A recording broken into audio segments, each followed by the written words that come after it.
Feel the power of your determination taking control of your breathing.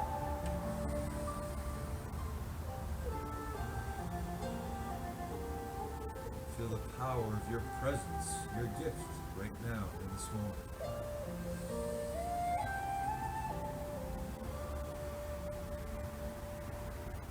Now think about you doing your best today on all the exercises we do together in the gym of life.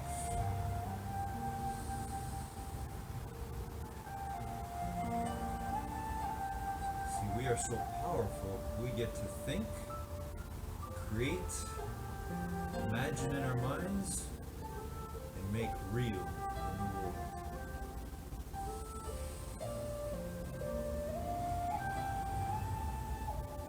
And that goes with everything. The way we do our exercises to the best of our ability is the same way we can do anything to the best of our ability.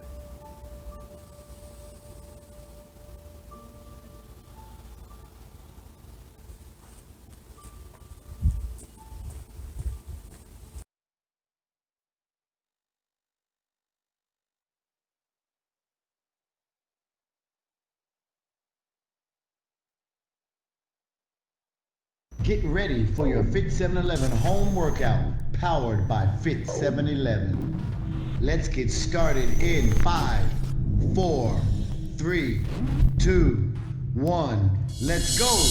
Are you ready to work out? Are you ready to work out? Let it drop now, let it drop now, let it drop now, let it drop now, let it drop now, let it drop now, let it drop now, let it drop now.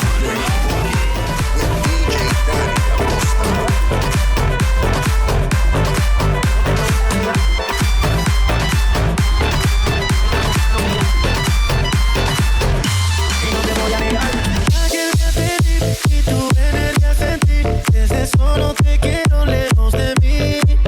Sé que no sabes de mí y no te puedo mentir. Lo que dicen en la calle sobre mí y no te voy a negar.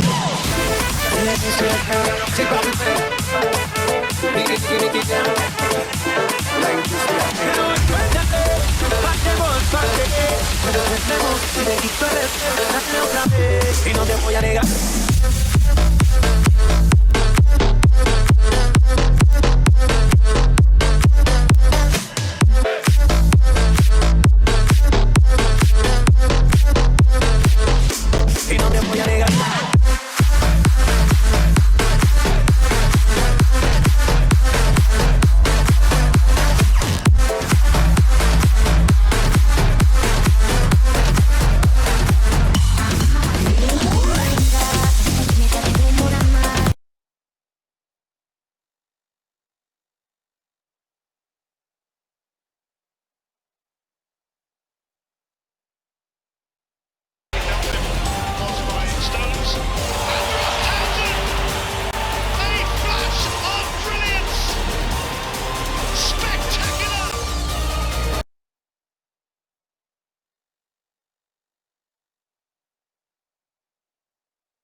Good morning, guys. Why should we do it? Why should we prepare ourselves through our minds? Why should we look to become successful? Today, we're introduced to Maya Angelou, and she is a woman who has done incredible things. And she gives us an opening quote that we should all remember. And this is the why, one of the whys of why we should develop ourselves, is because we can be a blessing to somebody else. But to do that, we need to prepare ourselves by being the best we can be. And that requires us to begin now, right where we are. What are we thinking? What are the thoughts that are going into our mind? What are we doing to work on our mind, which will affect us and which will affect those around us? You know, you can make an impact the first person you interact with today, or even without interacting, just by thinking. So Maya Angelou reminds us today to be a blessing to somebody else's life. Have a great morning, everyone.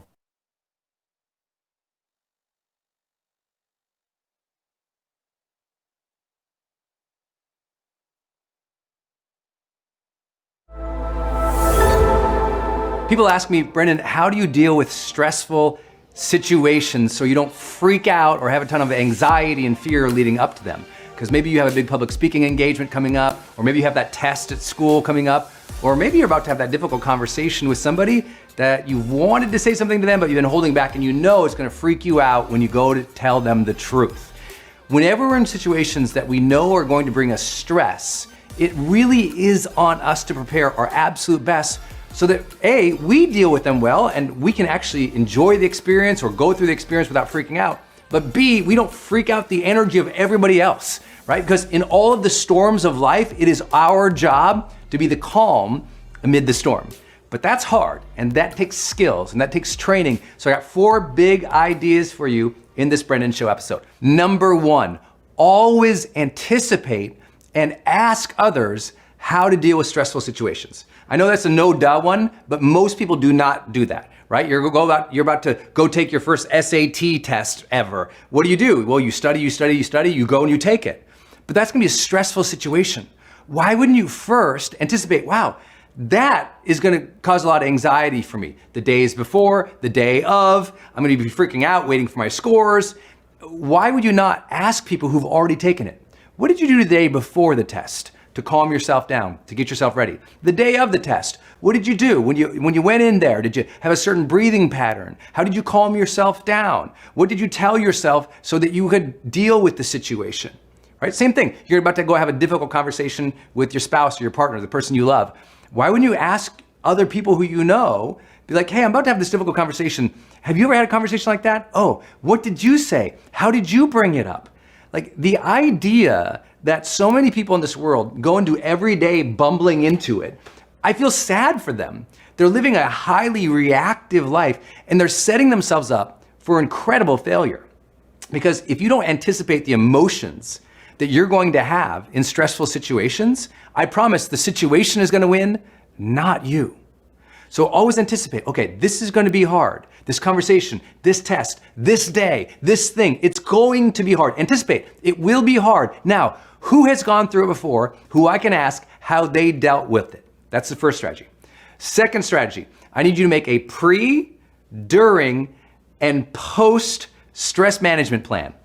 Huge phrase, Brendon, I know. But what I think is, okay, if I'm gonna go have that difficult experience in my life, I'm gonna plan, really plan, the day before, the day of, and the day after. I'm really gonna think through it. So let's say you're gonna have that difficult conversation with somebody you love. Okay, the day before, I'm gonna say, okay, well, the night before, I'm gonna ask myself these questions. I'm gonna rehearse it a little bit.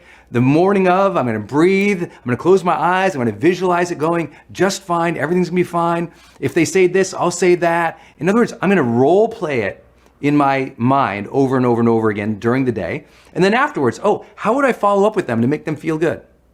How would I follow up? Or what would be my next right steps after that, right? I have a friend right now who's just an unbelievable professional rock climber, right? And this person was gonna go climb one of the hardest climbs in the world.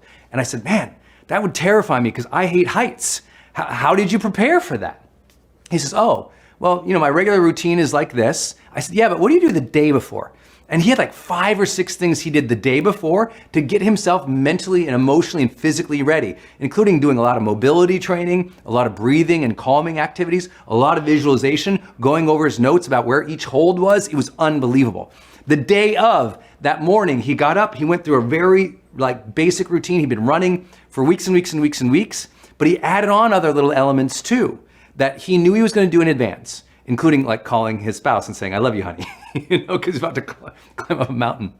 And then the day after, because here's what we often don't think. Stress has a longer shelf life than we think. What I mean by that is, let's say you go do something and it's really stressful, that energy carries with you the next day. So what can you do the next day to calm yourself down? For example, many of you guys have been to my seminars before out in the world, right? Maybe you come to High Performance Academy or HPX or Influencer or one of our big programs. And I know that delivering that training, it takes 4 days of my life. I'm on stage for anywhere between 7 to 14 hours a day, depending on the event, and standing up that whole time. Delivering that seminar is one of the hardest things I do in the world. Well, guess what? I gotta plan my stress management after it. Because after it, my adrenals are all blown out, I'm exhausted, And I'm thinking, okay, I got to recover from this. So I plan my recovery well in advance of that situation. So what can you do before, during, and after to put yourself in a good place so that you can really deal with the stress? Number 3, I do need you to visualize and role model over and over and over again. I know I referenced this a little bit when I talked about what to do during the stressful situation or the day of. I think it's incredibly important that if you know you have something stressful coming up, that you visualize it over and over and over again, that you play it in your mind over and over and over again. But here's the difference, okay? Fear-mongering or worrying is thinking about it and seeing it go bad every single time. Visualizing is seeing you show up confident, capable, doing a good job. Confident, capable, doing a good job. I want you to every single time, visualization should be a positive thinking exercise where you're seeing the situation and you're seeing yourself handle it well, but you're also noticing the things that are difficult. What if they say this or what if they say that? And you're kind of like scenario planning. If she says this, then I'll say that. If he does this, then I'll do that. But keep the momentum going and visualize the thing all the way through. Right? My friend, the rock climber, he doesn't just visualize, the start of the climb. He visualizes the entire climb until he's standing on top of the rock and there's success. So I want you to visualize the entire scenario. What most people do is they visualize a little bit of the scenario, they feel anxiousness and worry, so they stop visualizing, or they catastrophize. They start seeing it going bad, and they never walk the entire thing through. Right? I want you to walk the entire thing through, see the entire thing, and force yourself to see it going well. Force yourself to see it going well. Force yourself to see it going well. Then I want you to pair it with role modeling. I want you to call up a friend, call up somebody else, say, hey, I'm about to have this conversation. I'm about to go do this thing. Can I ask you some questions and try this out? Sound it out, act it out, explore it with other people. There's very few things I do in my life that I haven't already talked with somebody through, right? Before my meetings, before my conversations, before a lot of my online courses, I'll sit down and I'll literally try out the words on people. What do you think of this? What do you think of that? And I'll get feedback from them. And that makes me think more deeply about it. And when I think more deeply about it, suddenly the stress isn't so front of house because in my mind, I'm already prepared. Preparation can get rid of a lot of stress. But role modeling puts you in that actual environment where you're doing the thing. Then when you show up, you're like, wow, my mind has seen this 1,000 times. I've already talked it and acted out. Let's go. And now it's not so stressful. 4th big idea, enroll your friends. If you got something coming up, like your SATs, your ACTs, a test, create study groups. Don't go it alone. Create a study group of some friends where you guys create a regular schedule where you're studying and you're getting ready together.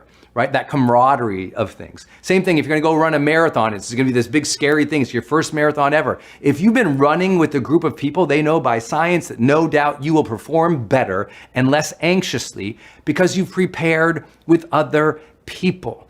Almost everything you do in your life, you should think, how do I enroll friends or find peers to do this with them so I stay on the journey?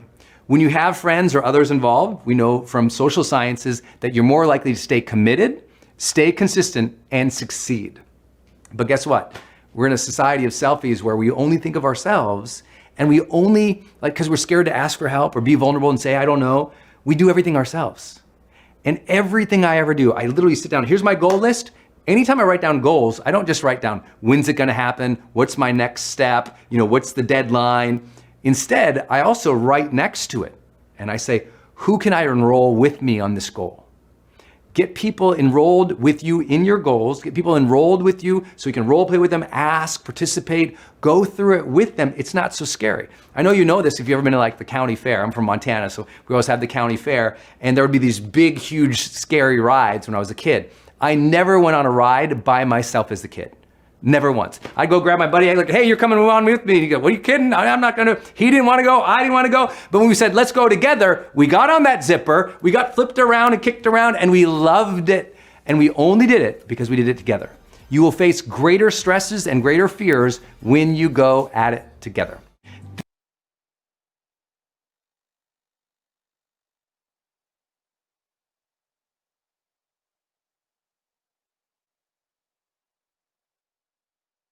No quieres que se me olvide cuando estamos en la cama.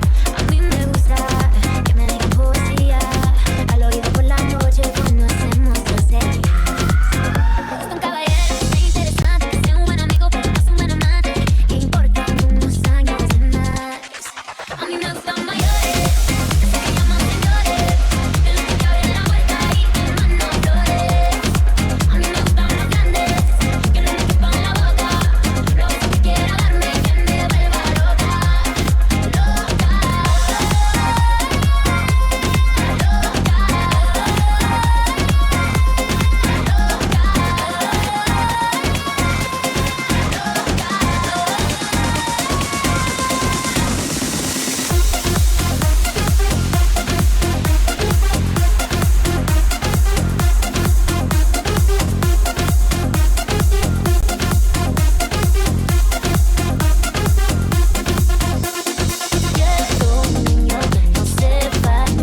Good afternoon, guys. How do we stay on our path to developing our minds and being our best selves? How do we do it? Especially when it gets tough, especially when outside conditions start to affect us, especially when negative things happen and it seems like things are never going to change. What I found is you remember your why. Why are you working on yourself? Why are you trying to develop the best part of you through the power of your mind? Your why has to be strong enough. And let's remember that every time we're seeking a change outside of us because we don't like it, the moment we begin to work on that change within us, including the thought that caused that drive to change the outside conditions, the moment we start to work within, we start to affect the outside. So you have to understand that your why has to be the strongest thing that drives you and keeps you determined. Have a great afternoon, everyone.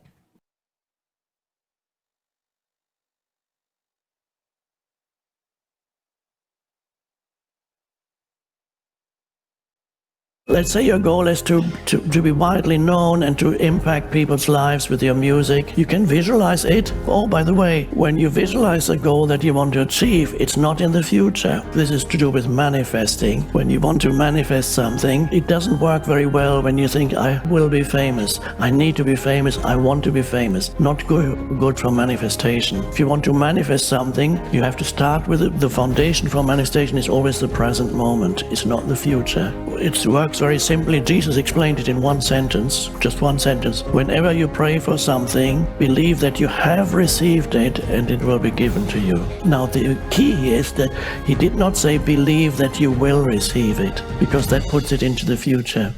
Hey, it's Evan Carmichael, and I make these videos because in my first business, I was making $300 a month. I quit on my business partner, and the thing that saved me was studying the stories of super successful entrepreneurs. So I hope that this story today helps give you the motivation you need, because I still need it too myself. So today, let's learn some powerful ways to create your own reality. Enjoy. He said, when you pray for something, in other words, when you want something, believe that you have received it. Now, what does that mean? You have to feel in this moment the fullness of life that is there when you go deep enough into the being of you. Then you feel there's the fullness of life, and you feel there is a sense of joyful aliveness, that there's a sense of power in you that you sense that is the presence in you. There is a power in that presence. And that power is, there's something that you could almost, there's a fullness in it already. You can't really, once you contact, when you're in touch with the presence, everything else that you could achieve in this life, I have this comparison, analogy, or whatever it is, that which you realize within you, the power, is the cream. And everything else that you could achieve in this world is the skimmed milk. So the fullness of life, this is an expression that Jesus used.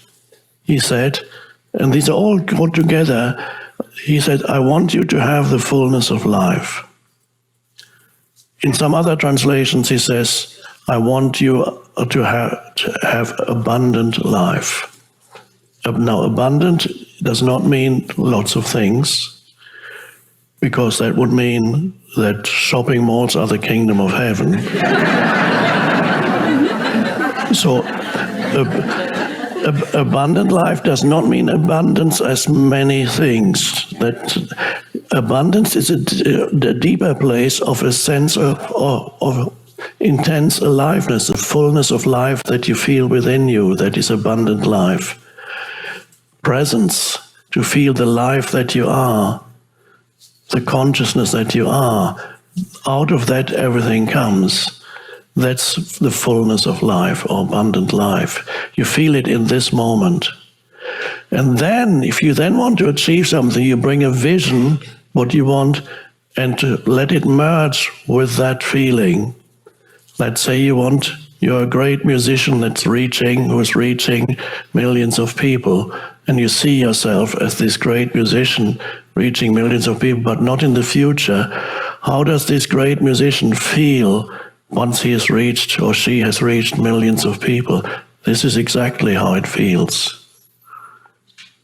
The fullness of life. You feel it right here now. You merge the vision with the feeling of fullness of life, which is presence.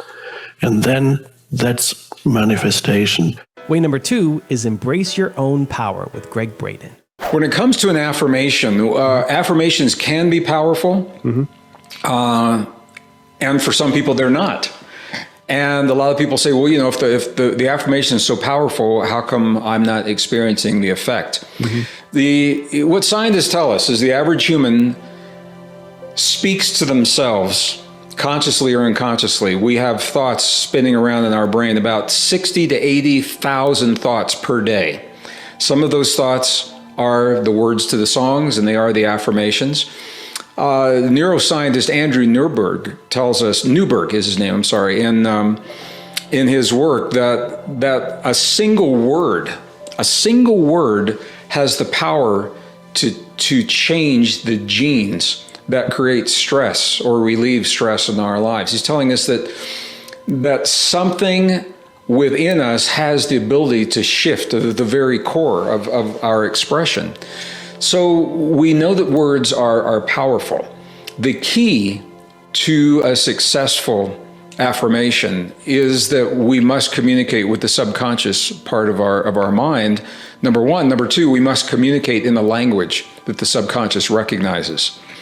And this is where, you can say, I had a friend of mine when I was working in the corporations that had affirmations all over his office, all over his computer screen. They were on little Post-it notes in the car we would carpool in. My perfect mate is manifesting for me now. My perfect mate is manifesting for me now. That was his affirmation. And I said, do you say these things? He goes, oh man, I say them about 1 million times a day. I said, do they work for you? He says, nah. These things don't work. And I said, well, why do you think they don't work? And he said, look at me. He says, I'm an engineer. I'm a slob. He said, I wear the same clothes to work 3 out of 5 days during the week, and the bottom line, by the time he finished describing himself to me, even he didn't believe that he was worthy of his perfect mate manifesting for him now. So he was saying the words, but he was not, there was the underlying emotion. And what he was actually feeding into his system was counter to what those words were saying. So it's not enough to say the words. When we go into our most ancient and cherished spiritual traditions, those words are what become the prayers. And for many people, and I know you've heard this as well, a lot of people feel that prayer is broken, that the world doesn't work today the way it worked in biblical times, that we have lost our power and that we have no ability to communicate with a greater power, with God, with the forces around us. And it's largely because the secrets, the deep truth of our relationship, the fundamental physics of our relationship to our world have been minced and parceled and in many cases deleted from the texts, leaving us with a sense that we are essentially powerless beings. And if you are powerless, then you are a victim. And if you're a victim, you need a savior. And that savior is coming to us on a silver plate in terms of technology, in terms of political leaders. I will save you if you just do these things. And this is why I say I think one of the most powerful acts and the most radical act we can do is to think for ourselves original thinking based upon the deep truth of our relationship to our bodies and the earth, not based upon the false assumptions of obsolete science that permeate our academic world right now. It's one of the reasons I left academia. It's one of the reasons many of my colleagues who are in this genre, who are very well-respected scientists, have left academia because they were not allowed to share with students and in their writings and their papers what they had found in their research that reflects a very different reality. Now, for me, it's good news. It's a beautiful message of hope and possibility as a sovereign biological being. for a system that's based on centralized power and control, it's probably the worst news they could imagine, because it means we don't need the centralized power and control. I think ultimately we're all better off by embracing our own power because it frees us from the fear of a changing world. And we all know our world, my world is changing, your world is changing. Boy, is it ever. Faster than we can document it in our classrooms and textbooks.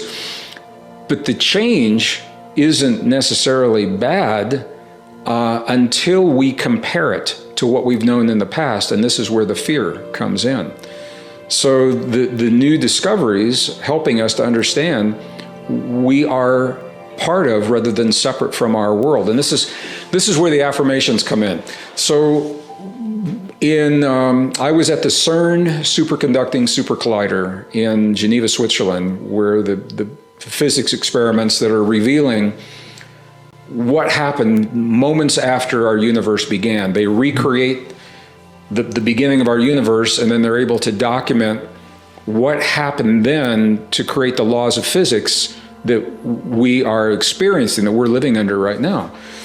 And what they announced in 2012 is that there is in fact a field, an intelligent field of energy. It's a subtle energy that underlies all of creation. Before then, it was a metaphor, or a lot of people felt like it was a new age concept. We are all one. Everything is connected. Or an indigenous, a lot of the indigenous elders talk about this. Here's where they got stuck. And I've gone to scientific conferences where they'll take their hands and they'll say, oh yeah, that's no longer controversial. There is a field. There's a field out there that connects all things. And their hands go like this. There's a field out there that connects all things, because subconsciously they're still saying we're separate from that field. Right. But here's what the science is showing us, and this was a game changer for me, just a mind blower, that every atom in every molecule and every cell of our bodies in this very instant, so it's not like it's about to happen, it's happening right now. Every atom is constantly emerging and collapsing into that field.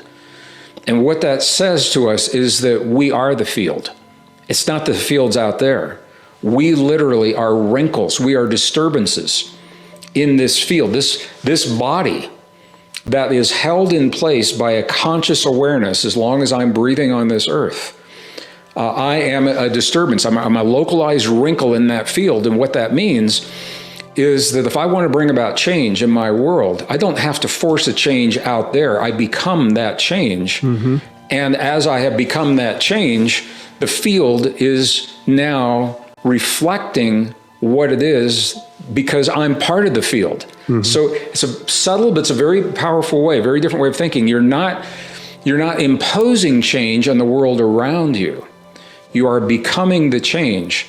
So you're becoming the abundance. You're becoming the love, the gratitude, the care, the healing.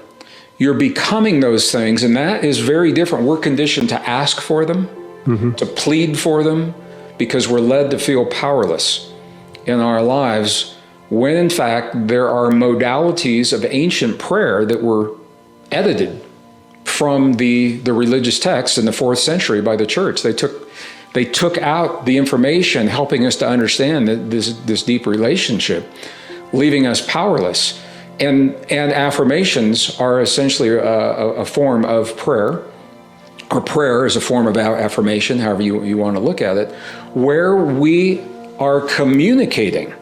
And I want to be really clear, it's not about control, it's not about manipulation, it's not about imposing our will, it's about participating in the way that this field unfolds and expresses in our lives. And when you really begin to get that shift, it's subtle and it's powerful. It's not making something happen out there. And that means you can't blame what's out there for your experiences. I come from a very dysfunctional, broken family, and I had to make a choice early in life as to whether or not I would, and community, as to whether or not I would allow that to define my experience, to define my existence. Other people around me had the same experience, and they made very different choices. They today continue to blame their environment, their parents, their family, their upbringing for the sad and unfortunate things in their lives, and that's a path. It's not right, wrong, good, or bad, but we have a choice to make another path. And when we began as a scientist, beginning to understand these relationships gave me the reason to think differently. And it also gave me the reason to test in my life if those thoughts are really true or not, what works and what doesn't. Way number 3 is create your reality with Gabby Bernstein. And then the next question I have for you is, when you're thinking about manifestation and calling in new things, are some of you manic manifesting? So this is really important. Are some of you those folks who are like, I've got the list, I've got the vision board, I've said it 1,000 times, I told all my friends I want him, I know exactly what he looks like, and I feel like he's with me, and we're walking down the street together holding hands? You know who you are. You know who you are, right? You know exactly who you are. Look, there's nothing wrong with being clear. There's nothing wrong with being clear, but more importantly, I want you to be clear about how you want to feel, and I want you to just feel it.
Good evening, guys.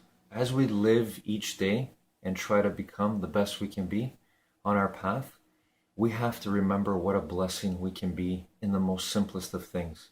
And I want to share with you a personal story. When I came on in 2018 and started doing videos, trying to help people with some of the things I've learned, when I started doing that, it was so new and so scary for me. And I went and I did it anyway. But my point is that you don't realize how much you have helped me. Even though we may not be interacting as much as we would like to, perhaps, I want you to know that you are so powerful in how you can be a blessing to somebody. You've been a blessing to my life. I'm still doing this because I gained the support and the love from you. You know, even a thought you have, a one little comment can make all the difference to somebody's life.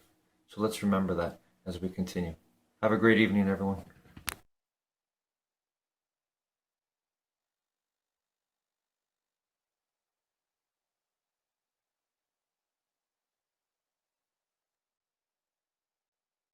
Nobody changes until they change their energy. When you change your energy, you change your life. It's the way it is. When you stop using your enemy to reaffirm your addiction to hatred, when you stop using your best friend to reaffirm your addiction to suffering, when you stop using your Facebook to reaffirm your addiction to insecurity, when you stop that whole process and you start going inward and you're no longer relying on those outer things to create those emotions, and you start creating those inner emotional states, you start changing your energy. Now, whatever is no longer a vibrational match between you and that past, present reality is going to fall away. Right. They're just going to spiral out. You're no longer putting your attention on them. In other words, the stronger the emotion you feel with some problem in your life, the more you give it your attention. Where you place your attention is where you place your energy. You're giving your power away, your life force. Yeah. Lower the volumes of that emotion, you take your attention off that person, you're calling energy back to you. Yeah. And you're building your own electromagnetic field. We've seen the evidence of that in many events, because when people start overcoming themselves, the first day, not always, but the energy of the room will drop. Why? Because they're drawing from the field to build their own field. Now when they build their own field the next day and the fields start interfering with the people next to them,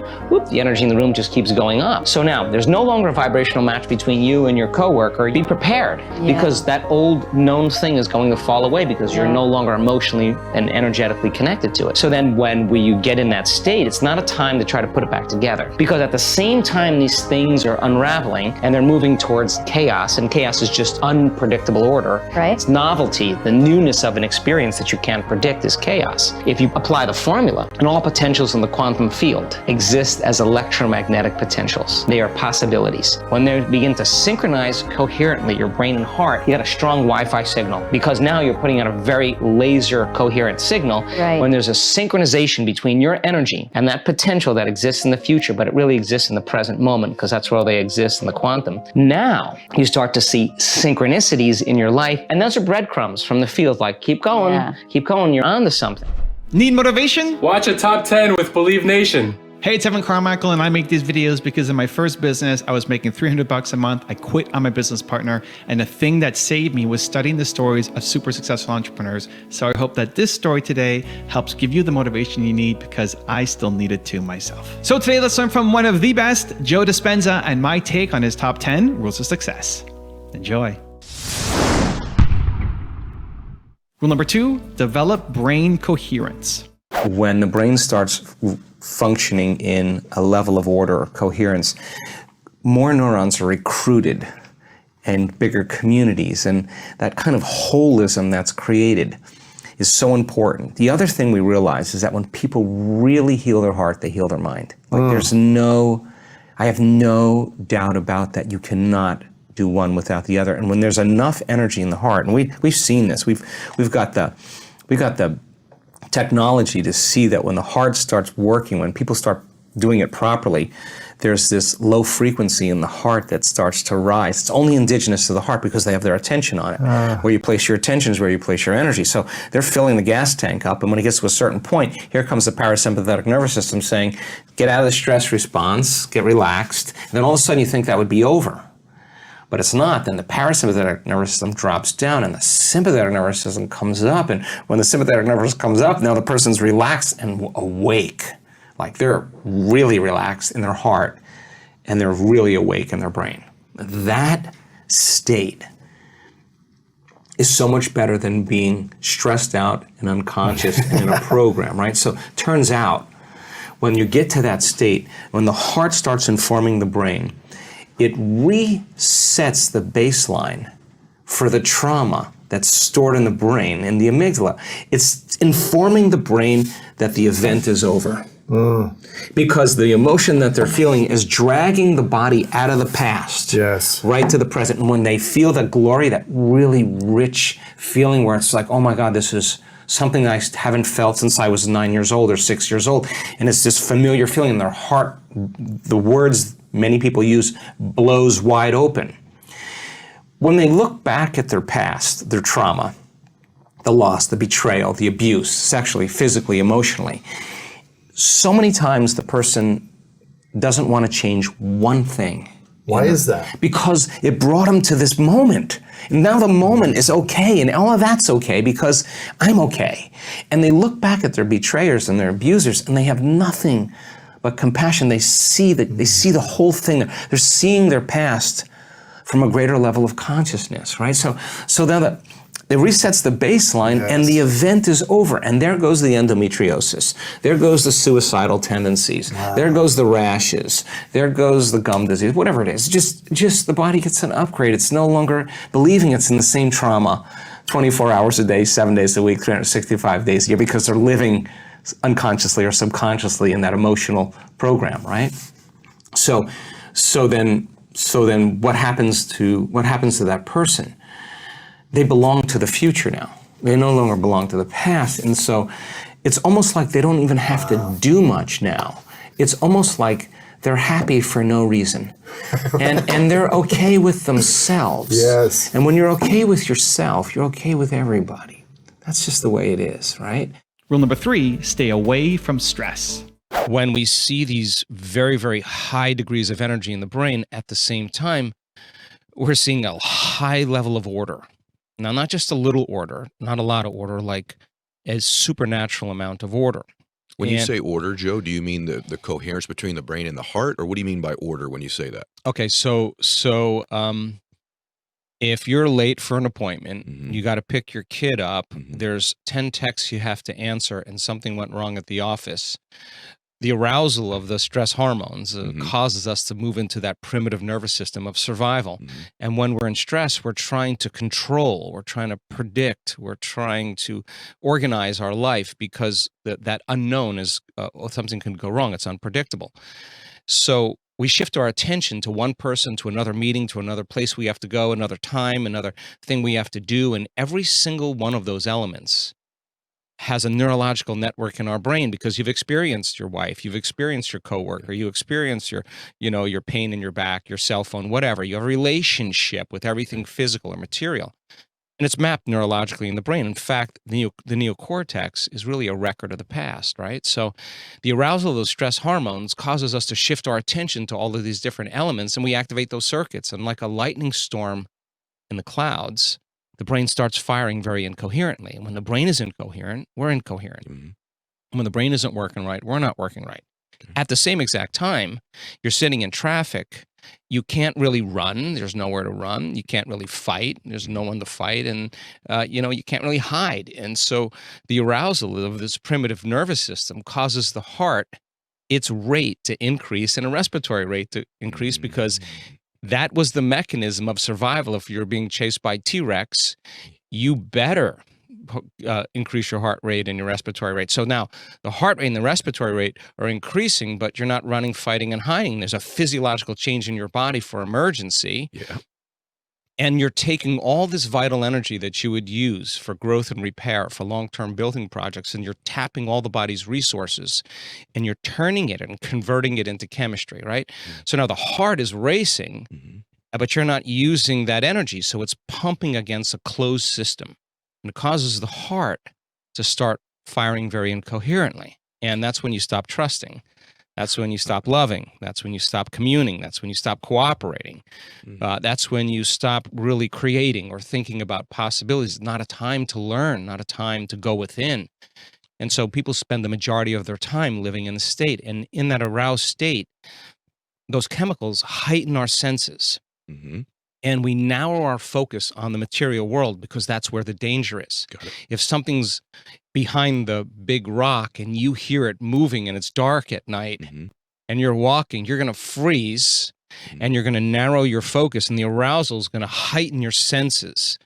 And that kind of narrow focus becomes habituated when people live in constant stress. Rule number 4, open your heart. When things are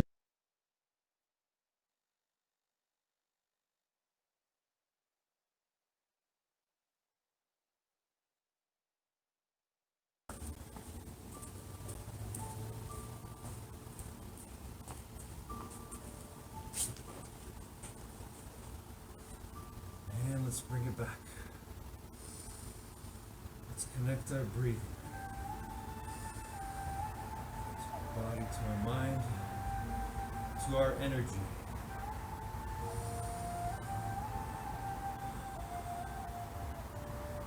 To our energy of determination. That's right. We determine.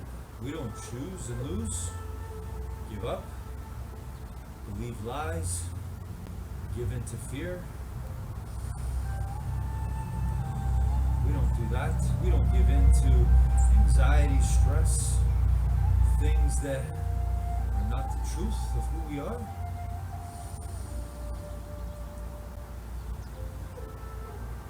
The way you did your best today, whatever exercises, stretches you chose to do,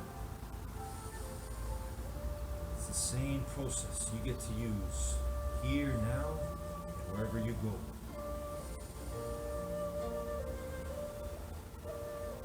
In the gym of life, you get to grow your mind.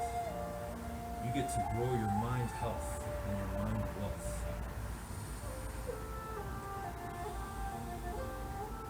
It's all possible if you determine, make the winning choice to be kind, to be peaceful, caring, loving, appreciative, grateful for everything you have here and now.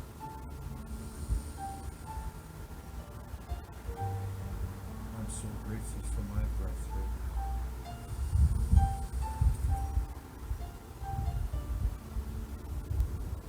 I'm so grateful for you.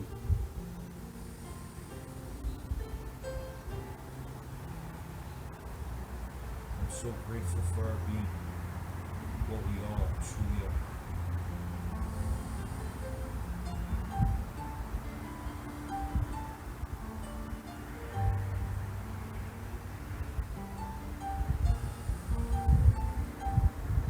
I'm proud of my effort today, and I hope you are proud of yours. Because that effort, that process, that determination you use,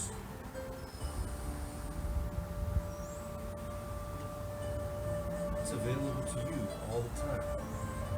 It's your greatest gift. So don't ever give up on using your determination to be your true, kind, positive, loving self. To control your own mind, no matter what is going on outside of it. You are infinitely intelligent, powerful beyond measure. And you get to work now more than ever. Your own mind, your own body, your own energy. Making yourself better now so that you can be better